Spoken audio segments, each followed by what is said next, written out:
Good evening, everyone. Welcome to Wednesday Night Bible Study. Hope things are going well for you so far this week. I know things are going well for my family. You're in our prayers, and I hope we're in yours. I want us to look at Psalms 107 this evening. I'm going to read several verses in this. If you have your Bibles with you, we should read along with me. This is one of my favorite Psalms. I like it because it has a lot to do with giving thanks. And also, it has a lot to do with the type of people that God helps.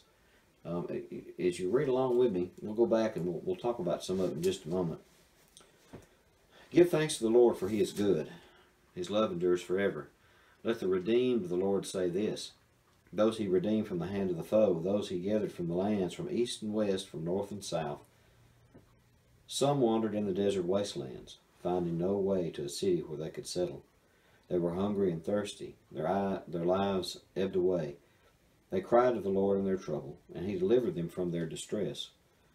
He led them by a straight way to a city where they could settle. Let them give thanks to the Lord for His unfailing love and His wonderful deeds for men, for He satisfies the thirsty, and He fills the hungry with good things. Some sat in darkness and in the deepest of gloom, prisoners suffering in iron chains, for they had rebelled against the words of God, and despised the counsel of the Most High. So He subjected them to bitter labor. They stumbled, and there was no one to help. Then they cried to the Lord in their trouble. He saved them from their distress. He brought them out of darkness and the deepest gloom, and broke their chains. Let them give thanks to the Lord for His unfailing love and His wonderful deeds for men. For He breaks down gates of bronze, and He cuts through bars of iron.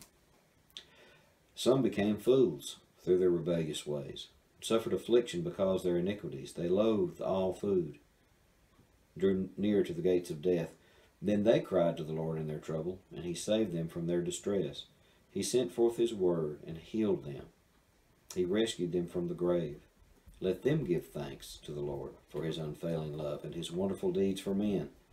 Let them sacrifice thank offerings and tell of His works with songs of joy. And finally, the last group. Others went out on the sea in ships. They were merchants on the mighty waters. They saw the works of the Lord, His wonderful deeds in the deep. For He spoke and stirred up a tempest and lifted high the waves.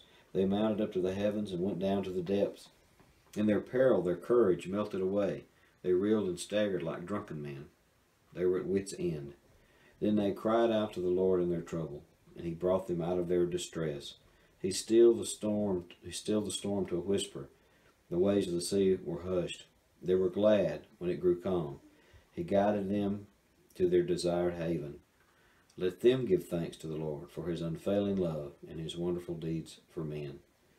The thing I like so much about this song is the people that God helped, with the exception of the last group, were people that put themselves in their situation, and God still came to help.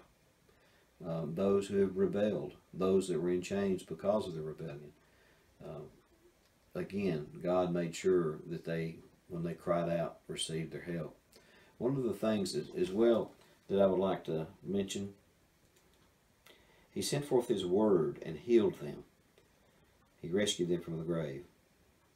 God always sends forth His word to heal people. In John chapter 1, verse 14, John makes it very plain there that the Word became flesh and dwelt among us in Jesus Christ. The Word is a healing power. It has the same kind of power today that it had then. One of the things that He mentions too with the seamen was that He guided them to their fair or their safe haven. Having a safe haven and a place to go to is so important. Our home, a place that we can go and feel like we're safe. And God has provided for us a safe haven. He's provided us a safe haven here. He's also provided us a safe haven in the hereafter. It's important for us to always remember that God has made a special place for us. In His Father's house are many mansions, and we have one there too prepared for us. Thank you for being with me tonight, studying the Bible with me. We'll see you again Sunday morning. Until then, may God bless and keep you.